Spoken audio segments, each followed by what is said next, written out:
important gate, or the greatest gate, you might say, in the Old City today, is the one I'm standing in front of, which is Jaffa Gate. This was the end of the road that connected Jaffa with Jerusalem.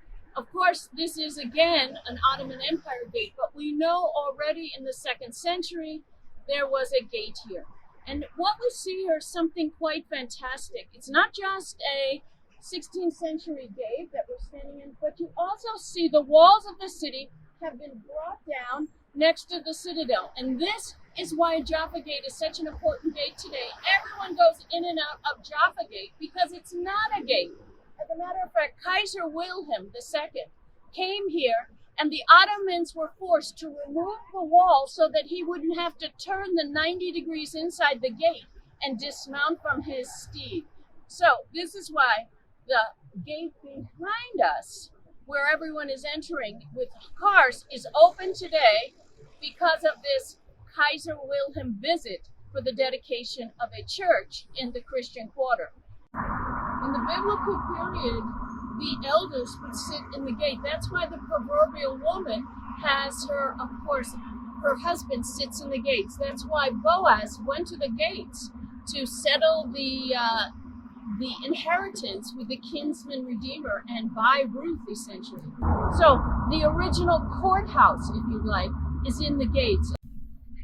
I'm standing in front of Zion Gate, which you can see has hundreds of bullet holes that are all around its entrance.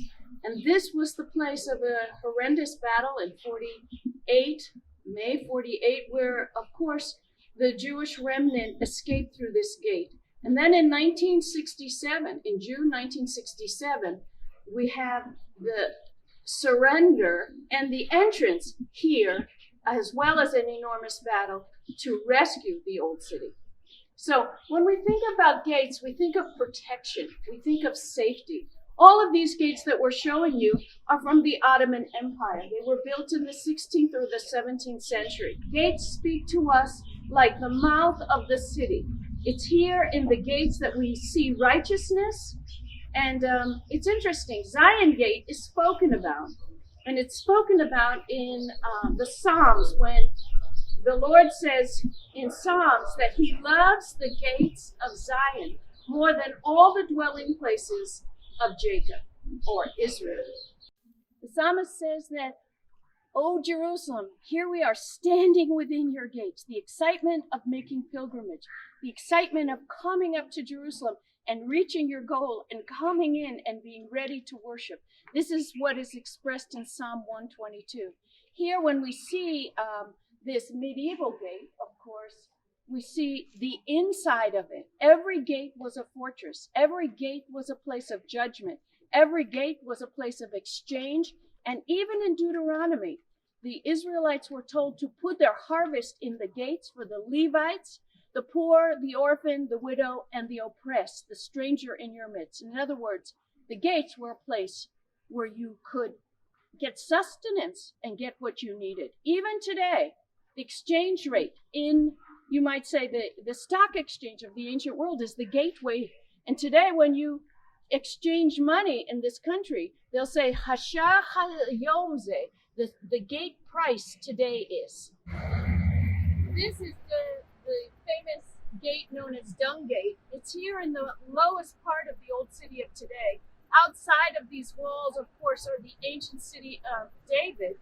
And it's known as Dung Gate or Shaha Ashpot in Hebrew because it's here that the dump was, or the garbage was thrown out, where the sewer went to the lowest part of the Kidron Valley. So Dung Gate is a very busy gate. It's the gate that you access the western wall from. And it's, of course, a gate that is accessing as well the Temple Mount. It's a very important place. Let's also go and see the gate that's right next to it.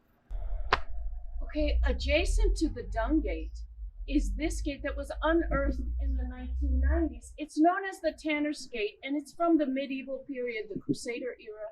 Here, of course, the Tanners had to be outside the city walls or on the sewer of the city because of their noxious trade. And this is just to prove that we are on that sewer. As a matter of fact, I'm walking on the Roman road that held that sewer that goes down and out of the city, hence the name Dungate.